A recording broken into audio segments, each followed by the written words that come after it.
You know what they say, it's not how you start, it's how you finish. So in the meantime, let's take a look at the statistics of both players, but focus on what happened in the second half of the season. As you see the numbers, they tilt towards Trae Young, better field goal percentage.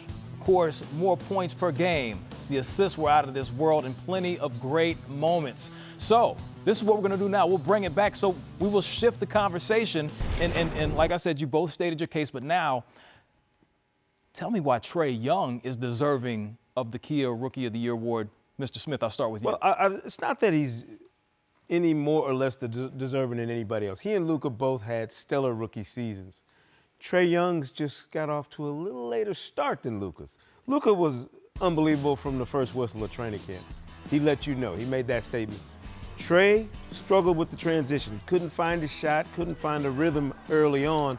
But once he got comfortable, we saw everything that the Atlanta Hawks saw in him and the reason why they wanted to make him the centerpiece of what they're building going forward. The 30-10 games, the ability to score and create space for himself.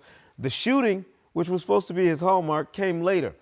But the otherworldly passing ability and the fact that he can affect games and impact games from that position was evident after All-Star break, and I think that is what made a very, significant statement for Trae Young in terms of, is Luka going to win this thing in a runaway, or are we going to get a photo finish? Multiple 40-point games from Ice, Trae, Gelsey. You see Trae Young and you say what in the second half?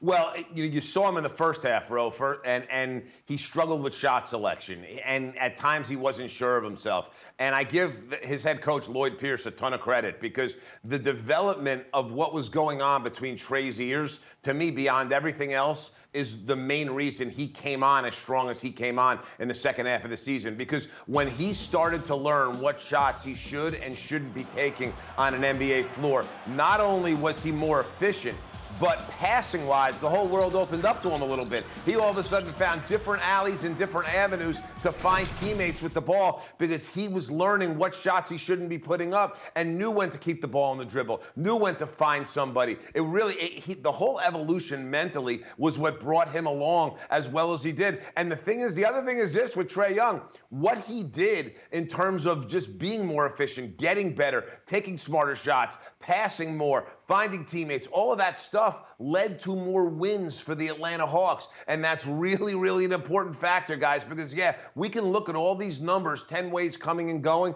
but when you're impacting winning in the way that Young did in the second half of the season, you certainly put yourself into a conversation that, let's face it, with the way Luka started the season, Young had no business being in the conversation, but he found a way to get himself there. He definitely found a way to get himself there. But as far as on draft night, a lot of people thought that the Hawks made a huge mistake. We see that he was able to play in the second half. Also, I saw an interesting stat.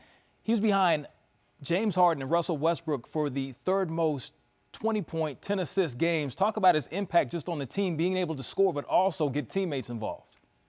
Yeah, well, that was huge. First of all, I'm going to raise my hand, guys, and tell you I was one that thought he was going to be a bust. When I looked at college prospects, he was one of the lazier college prospects I had seen without the ball in his hands. And that's also part of the mental evolution that I've been discussing. He's kind of figured out, listen, the ball's in his hands most of the time anyway, but he's learned the NBA game to such an extent that he's never going to be a great defender, but he's learned to be a better team defender. He's just become a smarter player, and that's been the whole thing. And listen, he's got some good teammates around him, but you look at a guy like John Collins that had a really good year this year. Yeah, DeAndre Bembry's another one, played very well. Alex Len. You know what?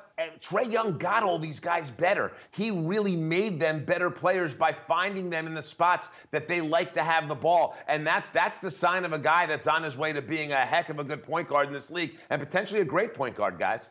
I think Gelsey raised the most salient point about Trae Young's season. It's the understanding of what his coach, Lloyd Pierce, wanted from him after the All-Star break that changed his season and changed the trajectory for the Hawks. We weren't talking about them as a young core group that had an opportunity to be something special down the road until he figured it out and until Lloyd Pierce put him in those positions, Roe and Gelsey, to take advantage of all the things he learned in the first part of the season.